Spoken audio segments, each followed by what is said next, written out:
कहिलेकाहीँ जीवन यति भारी हुन्छ कि तिमी उठ्दा नै थाकेको महसुस गर्छौ।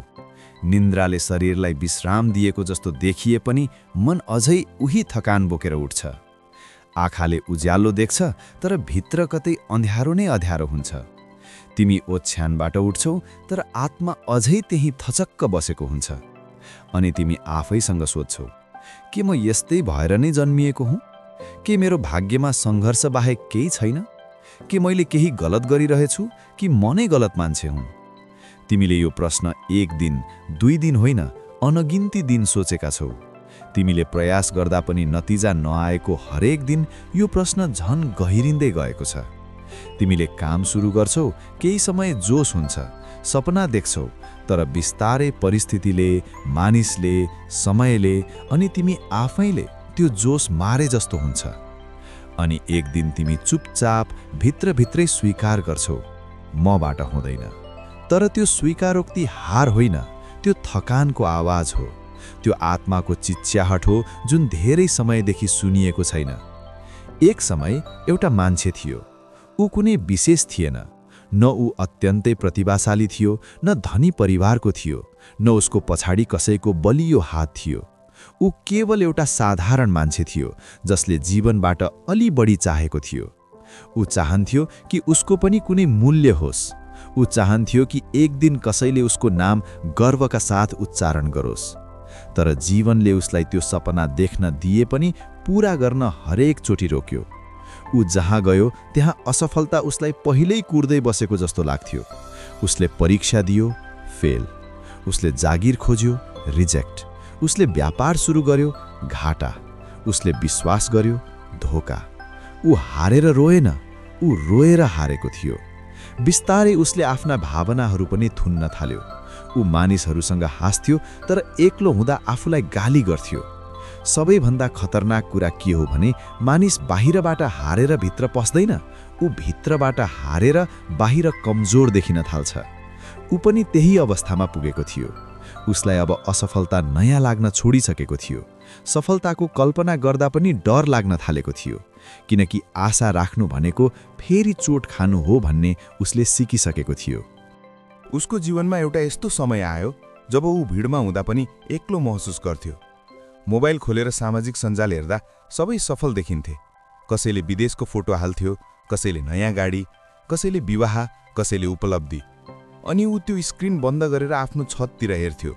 उसले आफैसँग भन्थ्यो, सबै अगाडि बढे, म मात्रै किन यतै छु? तर सत्य के हो भने सबै अगाडि बढेका थिएनन्। सबै केवल देखाइरहेका थिए। तर त्यो बेला उसले त्यो बुझ्न सकेन, किनकि निकास मान्छेको आँखाले सत्य होइन, तुलना मात्र देख्छ। एक रात ऊ निदाउन सकेन। विगतका निर्णयहरू चलचित्र झैँ घुमिरहेका थिए। यदि त्यो मौका नछोडेको भए, यदि त्यो मान्छेलाई विश्वास नगरेको भए, यदि म अलि बलियो भएको भए।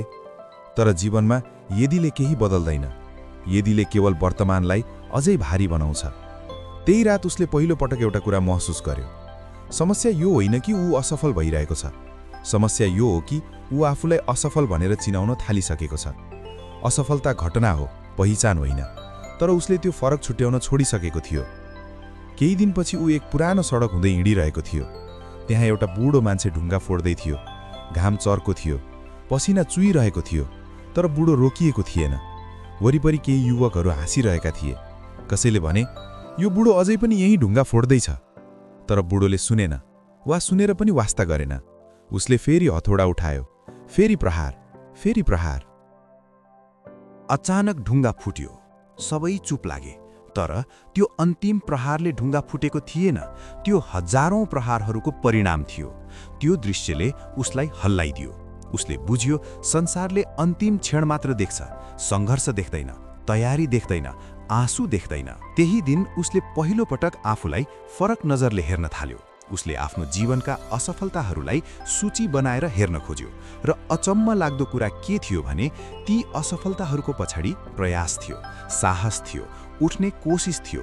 यदि ऊ साँच्चै नालायक हुन्थ्यो भने ऊ यति टाढासम्म आइपुग्थ्यो। तर जीवनले मान्छेलाई एकैचोटि उठ्न दिँदैन। जीवनले तिमीलाई बिस्तारै पीडा मार्फत बलियो बनाउँछ। उसले पनि त्यो बुझ्यो। उसले ठूलो क्रान्ति गरेन, उसले सानो निर्णय गर्यो।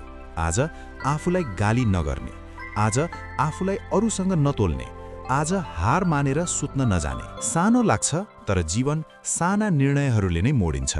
जसले आज आफूलाई सम्हाल्छ उसले भोलि संसार सम्हाल्न सक्छ। दिनहरू बित्दै गए, सबै कुरा तुरुन्तै बदलिएन। समस्या उस्तै थिए, पैसा उस्तै थियो, परिस्थिति उस्तै थियो, तर एउटा कुरा बदलिन थाल्यो, उसको आत्मसंवाद। अब ऊ आफैसँग यसरी बोल्न थाल्यो, म सक्दिन होइन, म सिक्दैछु, म हारे होइन, म अझै पुगेको छैन। शब्द फेरिँदा अर्थ फेरिन्छ, अर्थ फेरिँदा भावना फेरिन्छ, भावना फेरिँदा व्यवहार फेरिन्छ।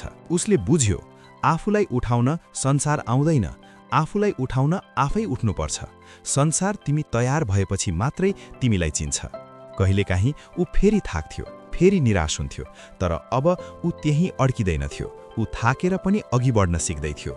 उसले बुझ्यो थकान हार होइन, थकान सङ्केत हो विश्रामको। हार भनेको उठ्न नमान्नु हो। उसले बाँसको कथा सम्झियो। 5 वर्ष माटोमुनि, बाहिर केही छैन, मानिसहरू भन्छन् केही भएन, तर भित्र जरा फैलिरहेको हुन्छ। जरा बिना उचाइ सम्भव हुँदैन। यदि तिमी आज देखिएका छैनौ भने यसको अर्थ यो होइन कि तिमी केही होइनौ, यसको अर्थ यो हो कि तिमी गहिरो बन्दैछौ। जीवनले अझै परीक्षा लियो, अझै लडायो, तर अब ऊ भागेन, ऊ रोएर पनि उभियो, किनकि उसले बुझिसकेको थियो यो पीडा नै उसको कथा हो। यही पीडाले भोलि उसलाई अर्थ दिनेछ।